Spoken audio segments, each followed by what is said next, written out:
The rain had been falling for hours. Not the soft, gentle kind that makes you sleepy, but the wild Lagos kind, with thunder like gunshots and rain so hard it bounces off the ground like small pebbles. Inside the tiny bookstore cafe tucked away in a quiet street in Lekki Phase 1, Nora was rearranging a display of poetry books. The power had gone out twice. The generator hummed outside like a lazy mosquito. She smelled of coffee, dust, and rainwater. She didn't mind.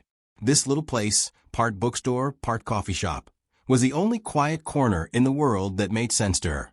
She'd worked there for 7 months since moving back from school. It wasn't much, but it gave her something to hold on to. Books, silence, a window seat for watching the sky. And today, the sky was falling.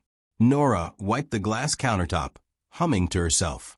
A soft hum, low and warm, like her grandmother used to hum when sewing clothes back in Owerri. The streets were empty. No customers. Everyone had taken cover. Until the door opened. The bell above the door jingled weakly. Cold air rushed in. She looked up. He stood there, soaked, dripping rain all over the wooden floor. No umbrella. Shirt clinging to his chest. Laptop bag on his back. Confused eyes scanning the space. "Hi," he said. Nora froze. Her breath caught in her throat. Her heart skipped, not the romantic kind of skip, but the I just saw ghost kind. It was him. Tochi. Her heartbeat from 3 years ago. Her almost crush. Her always crush. The boy from her department who used to walk into every room like he knew he was magic. He was taller now. Fuller. Still had the dimple. Still had that voice, calm but confident. She was staring. He looked at her. "Sorry. Is this open?" She blinked. "Yes. Yes, it is. Please come in." He stepped in, shaking his head like a dog drying off. "God. This rain. Lagos will not kill me." She smiled politely, fighting the war inside her chest. Tochi didn't recognize her.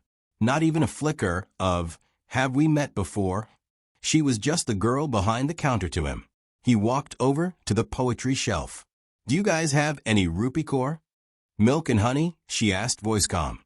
"Yeah, that one. My colleague is obsessed with it, so I wanted to see what the hype is about." She nodded and handed it to him. Their fingers brushed slightly. He smiled. "Thanks. You look like someone who reads this kind of stuff." Nora gave a small shrug. "I do. You write." "Sometimes." He flipped open a page and read it silently. The rain pounded the roof like a warning drum. Then he said, "Would you recommend this?" She paused. Then, slowly, "I'd recommend something else if you really want poetry." He looked amused. "Really? Yeah." She picked a thin green book from the shelf. Nayyirah Waheed. Salt. It's quieter, but deeper. He took it, flipped a few pages. "This feels personal." She nodded. "It is." Tochi smiled. "You've got good taste." Nora smiled back. He would never know she had once written an entire poem about his back. How it looked in a white shirt. How it moved when he leaned forward in class. He would never know she once cried over a letter she never sent him. A letter she burned in her hostel sink the week before final exams. Now, here he was, asking her about poetry like they were strangers. Because they were. "I'm Tochi, by the way." "I know," she said before she could stop herself. He blinked. "Oh, I think we were in the same department in school." He squinted. "Wait, what? English education? Unilag?" She nodded. "Whoa." He laughed. "Small world. You do look familiar now." She smiled again, this time tighter. "What's your name?" "Nora." "Tochi and Nora. That sounds like a TV show." She laughed politely. He bought the poetry book. He asked for a coffee. He sat by the window. And just like that, Nora's world changed. Again. Because some people don't fall in love twice. Some people just fall once and never really climb back out. The rain had stopped by the time Tochi left the bookstore. But in Nora's chest, it still poured. She sat at the counter long after he was gone, the green poetry book still warm from his hands, sitting next to her register. She picked it up slowly and flipped to the page she'd hoped he'd find on his own. Some people are your lesson, not your love. She stared at those words until they blurred. She thought she was over him. Thought she had buried it. The letters. The poems. The late-night talks she rehearsed alone in her head. But memory is a quiet thief. It waits. And tonight it broke in. Tochi came again 2 days later. This time he wasn't wet. He looked fresher. Confident. Like the Lagos sun fit better on him than the campus corridors ever did. "Hey, Nora," he said like they were old friends. She gave a small nod. "Hey. I read that book. The one you recommended." "Oh." He leaned on the counter. "It hurt my soul. In the best way." She smiled faintly. "That means you read it right." He watched her. "You always this quiet." She shrugged. "Mostly. You should talk more. You've got calm energy. It makes you magnetic." Nora blinked. Nobody had ever called her magnetic. Not in class. Not at home. Not even in the mirror. She looked down. "You want coffee?" "Yeah. Black, no sugar. I like pain." She rolled her eyes and walked off. He sat by the window again. And he kept coming. Not every day, but often enough that her heart started preparing before the bell even rang. He'd ask about books. Sit for hours. Sometimes work on his laptop. Sometimes just talk. He started walking her to the BRT station on evenings she closed late. He learned she lived alone in a small flat off Freedom Way. She learned he worked as a junior copywriter at an ad agency. He talked about Lagos traffic, jollof rice, his stubborn boss, his dream to write a book one day. She never talked about the letter. She never mentioned the time in school when he sat 2 seats in front of her in the faculty hall, and she stared at the back of his head for a full semester. Or the time he held a girl's hand at the campus fellowship, and she cried quietly into her pillow that night. Some memories are better left unsaid. One Friday evening, the cafe was empty.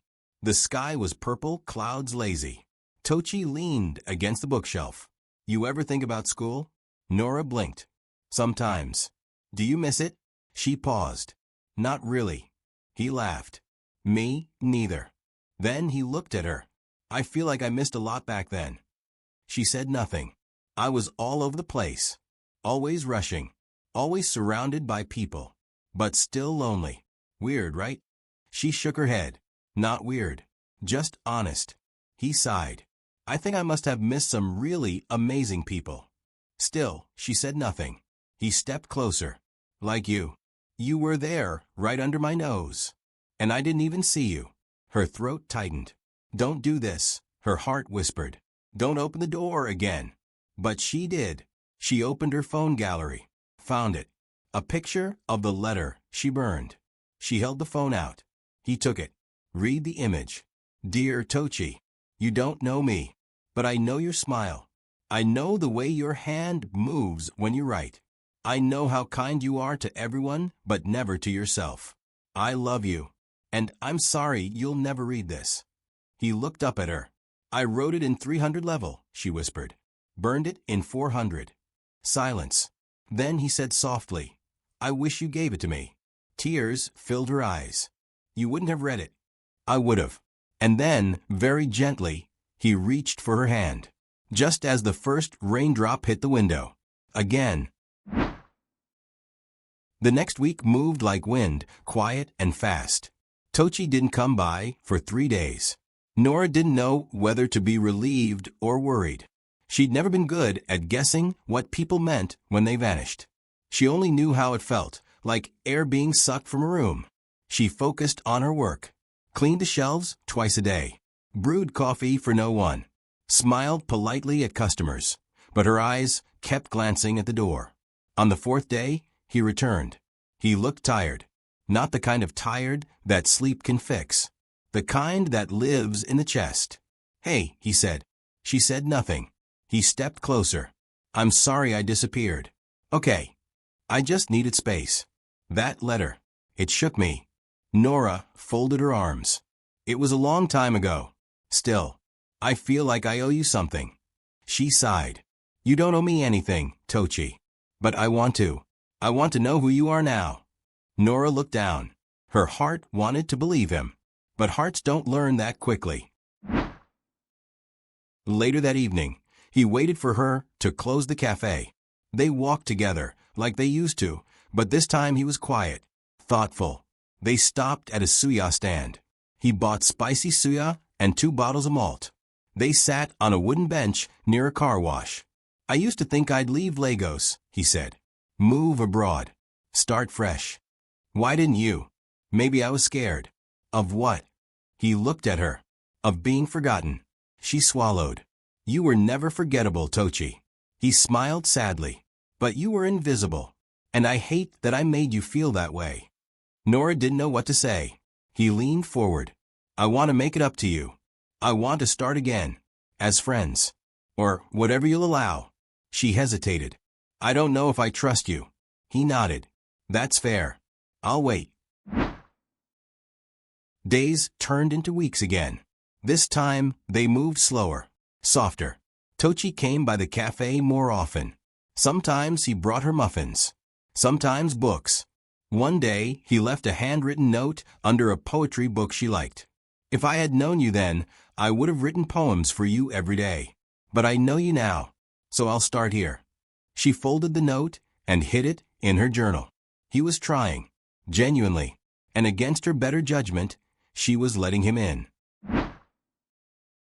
One Friday night, it rained again. The city was flooded. The cafe closed early. Tochi called. "Can I come over?" She hesitated. "Why?" "I just want to sit. With you. No pressure." She paused, then whispered, "Okay." He arrived 30 minutes later, drenched again. She gave him one of her oversized hoodies. They sat on her floor, with candles lit and music low. No talking, just presence. Then, softly, "Why did you burn the letter?" he asked. She looked at the candlelight. "Because I knew you'd never feel the same." He reached for her hand. "I do now." And in that moment, it wasn't perfect. It wasn't loud. It was almost.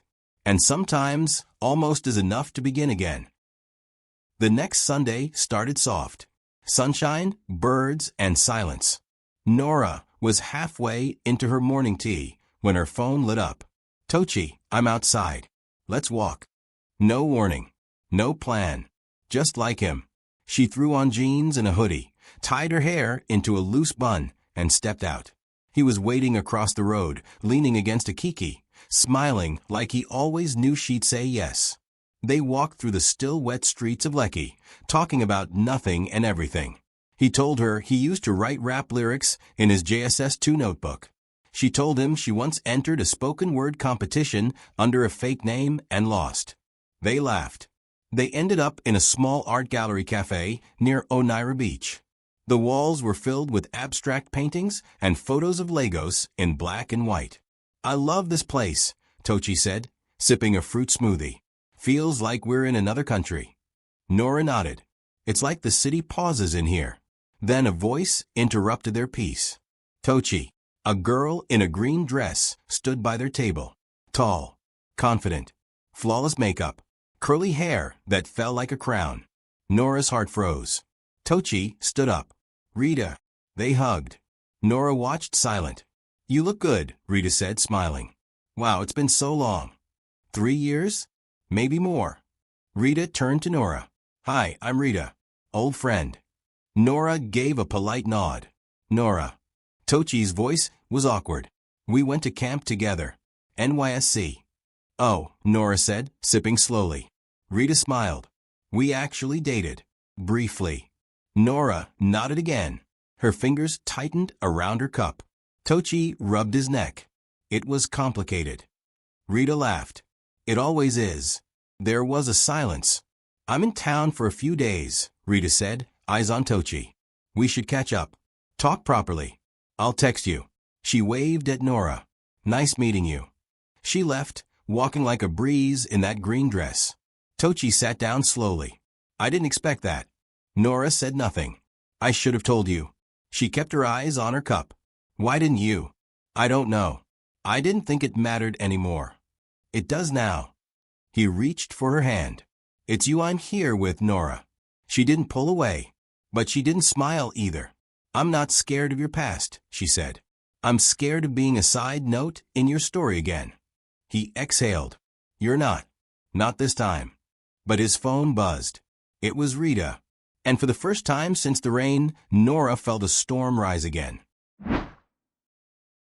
Nora couldn't sleep that night. She lay in bed with her windows open. The city's night sounds drifting in, barking dogs, faraway music, the distant hum of generators. The air was still, but her heart wasn't. It was pacing.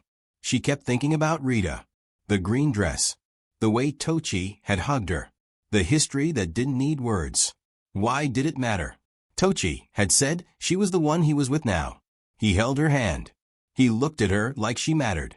But then why did her heart feel like it was cracking open, quietly? She didn't cry. She just stared at the ceiling like it held answers. The next day, she kept to herself at the cafe. Didn't play music. Didn't wear her lip gloss. Just tied her hair back and focused on arranging books. Tochi came by around noon. He was holding a paper bag of pastries from their favorite bakery. Hey, he said gently. She glanced up. Hi. You didn't reply my texts. I saw them. He placed the bag on the counter. I brought your favorite. She nodded, but didn't reach for it. He stepped closer. Can we talk? I'm working.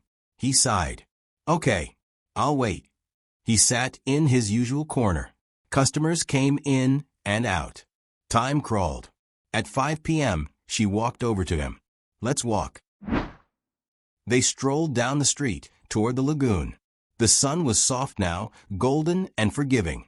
Cars honked in the distance. Lagos, as always, was alive. Tochi spoke first. Rita and I didn't end well. It was messy. She wanted something I couldn't give her. Marriage, stability, more money than I had. She left. Nora nodded, not interrupting. She reached out a few times. I never replied. But yesterday, seeing her, I froze. Did you reply her text? He hesitated. Yes. Nora stopped walking. And I told her I've moved on, that I'm seeing someone. And she accepted that. She said she did, but I could tell she didn't mean it. So what now? He looked at her. Now, I focus on us. She folded her arms. There is no us yet. We're just figuring things out. He stepped closer. Then, let me help you figure it out. I don't want to lose this. Not again. She looked at him, heart full of questions.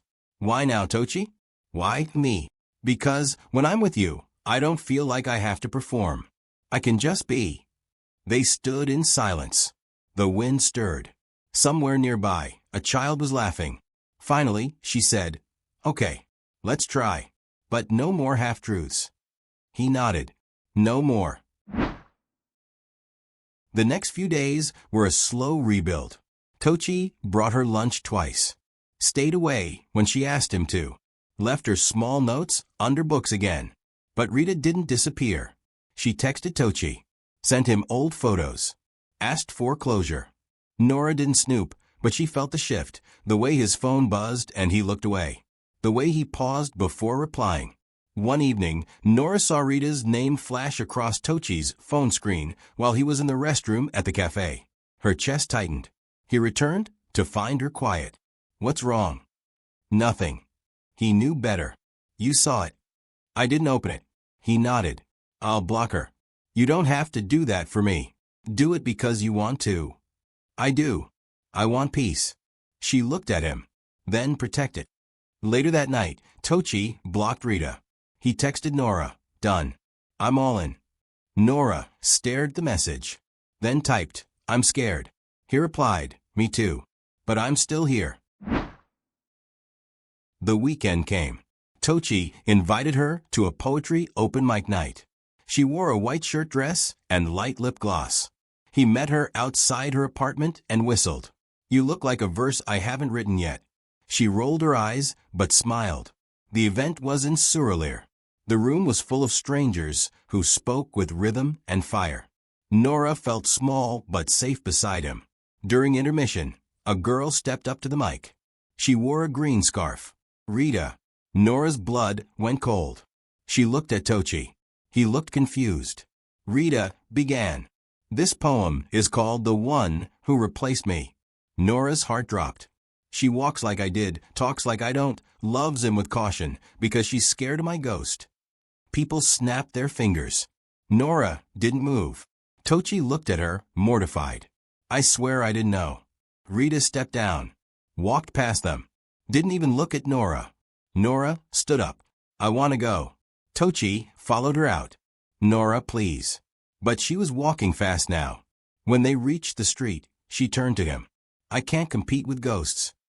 You don't have to. She's still writing about you. She's still chasing you. I don't want her. Then why does it feel like she's winning? He had no answer. She crossed the road. He stood there. And the sky began to cry again. After Nora got home, she didn't cry. Not that night.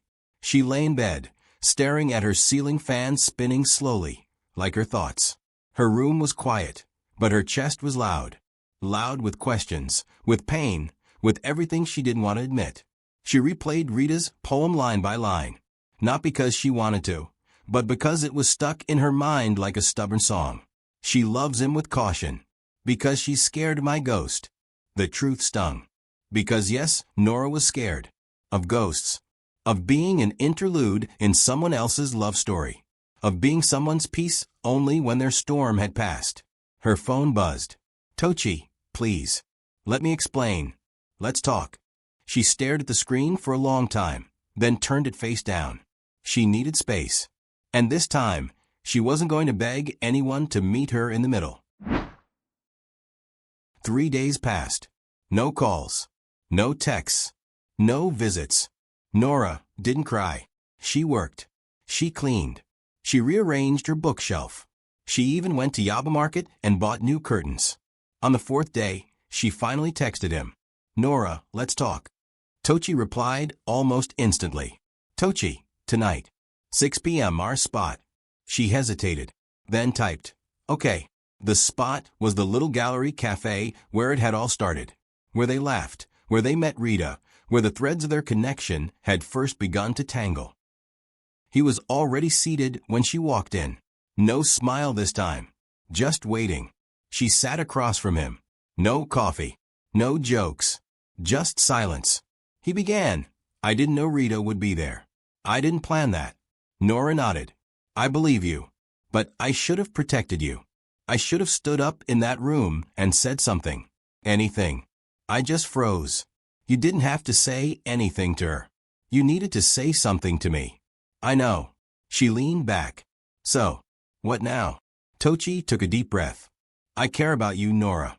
I don't know what the perfect next step is. But I know I don't want to lose what we started. Even if it means letting go of Rita, completely. I already have. That poem wasn't love, it was guilt. And drama. And I'm tired of it. Nora watched him closely. I want peace. I want soft. I want safe. I can't do messy love anymore. He nodded. Then I'll give you peace. She sighed. Don't promise what you can't keep. I'm not promising perfection. Just honesty. They sat in silence. Then she said, let's take it slow. He smiled, the first one all evening. Slow is good. The days that followed felt lighter. They didn't talk every hour. They didn't see each other every day. But when they did, it felt real. Nora began writing again. Poems. Thoughts. Pieces of her heart she hadn't touched in years. Tochi invited her to a small gathering of creatives at his office rooftop. She wore a yellow sundress. Everyone loved her instantly. She was quiet but radiant. One of Tochi's friends whispered to him, You've finally grown up. He smiled. Later that night, they stood by the edge of the rooftop, overlooking Lagos lights. Tochi took her hand. Do you believe in closure? She looked at him. Closure is a myth. We just decide when to stop reopening the wound. He kissed her hand. Then I'll stop. She leaned on his shoulder. The city buzzed below. And for the first time in a long time, her heart was still. It was a Tuesday when it happened. The sky was unusually clear. Not a cloud in sight. Lagos had finally decided to behave. No traffic. No flood. No noise even. Nora stood at the bus stop, her braids tied up in a loose knot, earbuds in, sipping from a bottle of water. There was a stillness in the air that made her anxious. Lagos was never this quiet without a storm coming. Her phone vibrated. Tochi, I have something for you. Can I stop by the cafe later? She replied, sure. Bring plantain chips. He replied with a wink emoji and a yellow heart. She smiled to herself. He came by just before her break. This time, he didn't bring chips. He brought a small brown envelope. What's this? She asked, wiping her hands on a napkin. Just open it. She did. Inside were printed copies of a manuscript titled The Girl Who Waited for Rain. Nora blinked. I wrote it, Tochi said. About you. About us. About how sometimes people who get left behind find ways to walk forward. She turned the first page. A dedication to the quiet girl who never needed to be loud to be heard. Her throat closed up. He rubbed the back of his neck. I've been working on it for weeks. It's rough. But it's yours. She didn't speak, just stood and hugged him, tightly. I'm proud of you, she whispered. They sat in the cafe together that evening, him reading his draft aloud, her listening, correcting typos, suggesting edits. It was calm. It was easy. And it felt like a partnership. She began to imagine things she had never let herself imagine. Tochi reading to their future kids. Nora running a publishing imprint from the back of a bookstore. Weekend trips to Abuja just because. She shook her head, chuckling softly. What? He asked. Nothing. I'm just letting my heart misbehave. Let it. I'll catch it if it falls. Later that week, Tochi invited her to meet his older sister, Amaka. Just lunch. Nothing dramatic, he said. But it was Tochi. There was always something dramatic. Amaka was fierce. A single mother of twins. Owned a PR firm. Had a tongue sharper than a razor blade and eyes that could scan a lie in 0.5 seconds. You're the Nora, she said, extending her hand across the table. Nora blinked. I guess I am. She talks about you a lot, Tochi added quickly. Amaka studied her. You look calm. I like that. Calm women are dangerous. They either heal you or haunt you. Nora sipped her water. I try to do both. Amaka smiled. Approved. The day ended with laughter, shared suya, and a group photo Nora would later save with the caption, New Beginnings. No noise. That night, Tochi walked her to her apartment. They didn't say much. The sky was still blue. As they reached her door, he took her hand. Nora. Yeah. I think I'm falling in love with you. She didn't rush to answer. She held his eyes. And then softly. I think I'm already there. He kissed her forehead. No lightning. No thunder. Just blue sky and stillness. Maybe love didn't have to start with chaos to be real. Maybe this time it could last. The days grew soft after that.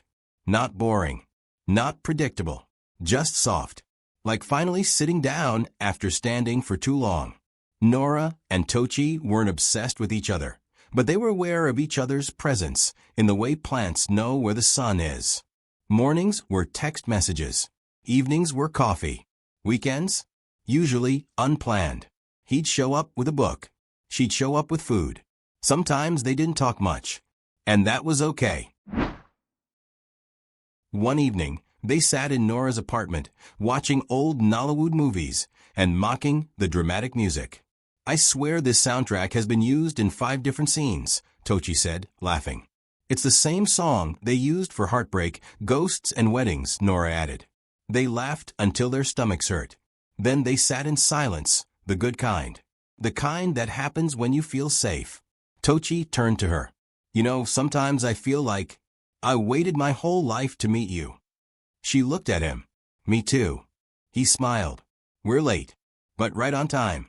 But peace doesn't stay untested. The following week, Tochi's ex, not Rita, another one, posted a photo of them from 2 years ago with the caption, Some chapters are never closed. It trended. Fast. People tagged him. DMs poured in. One person even sent it to Nora. She didn't panic.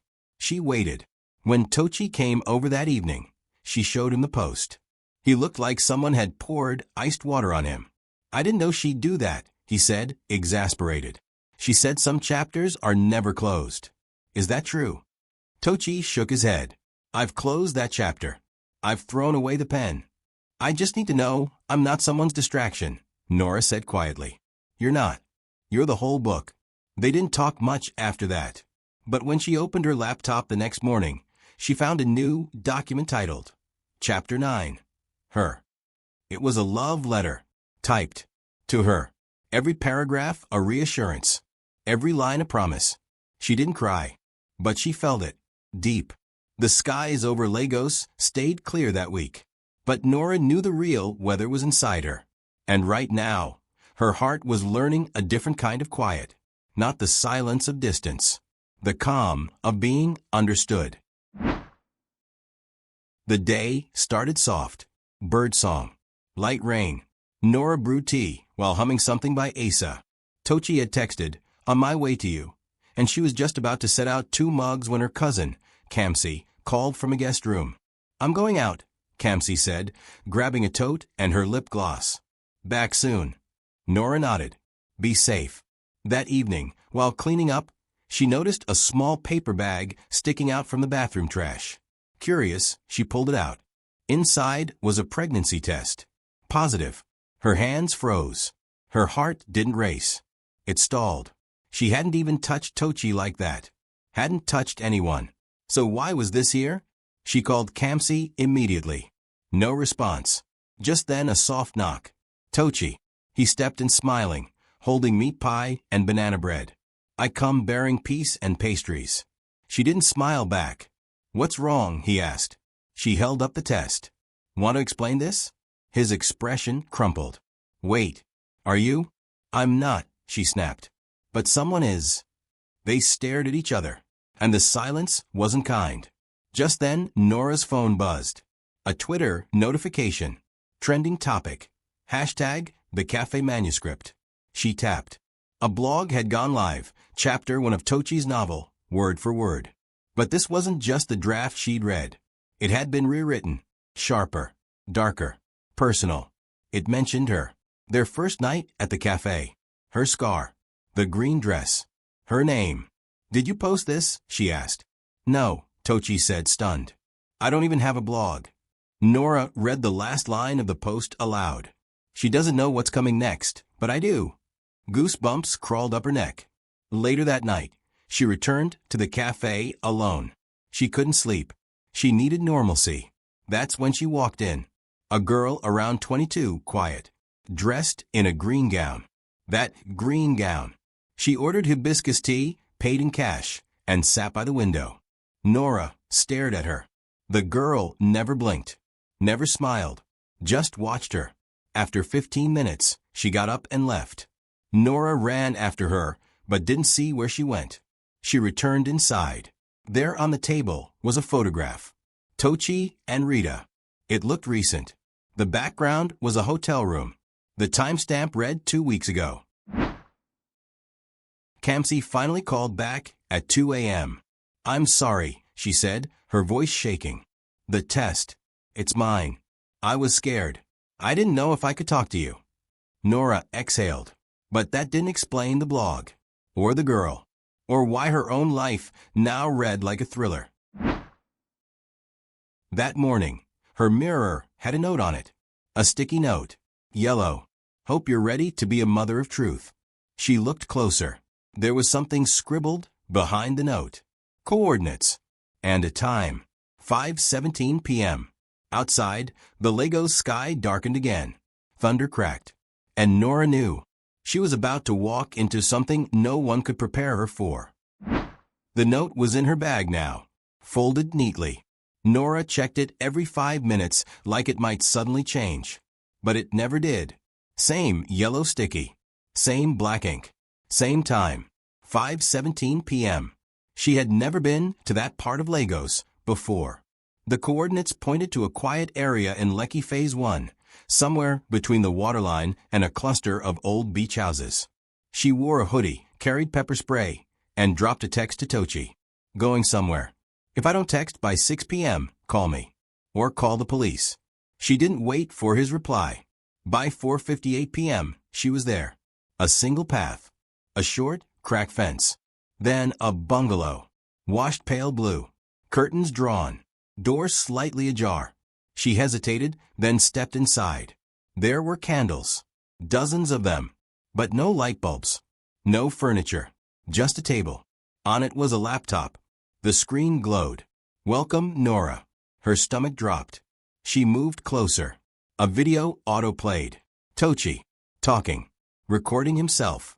If you're seeing this, it means I broke our deal. I told too much. Or I fell in love with someone who wasn't supposed to know. Nora's breathing faltered. They said the truth doesn't belong to just anyone. That it's dangerous. That it ruins more than it frees. I didn't believe them until now.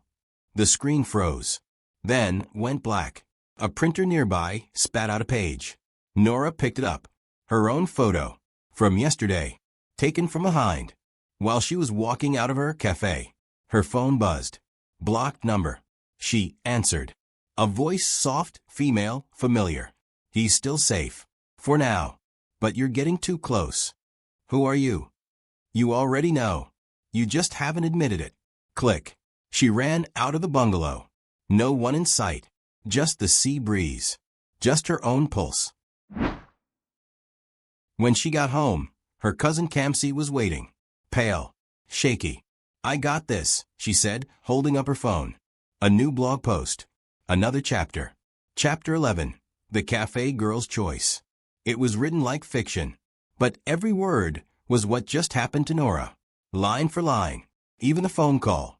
Even the candles. The last line. And when she reads this, she'll finally understand the cost of knowing. Nora dropped the phone, looked at Kamsi, and whispered, "What the hell is going on?" Outside, the thunder returned. But this time, it wasn't just rain in the air. It was something else. Something watching. Thank you for watching. If you haven't subscribed to our channel, you may never see us again. Subscribe now and turn on post notification for our next story.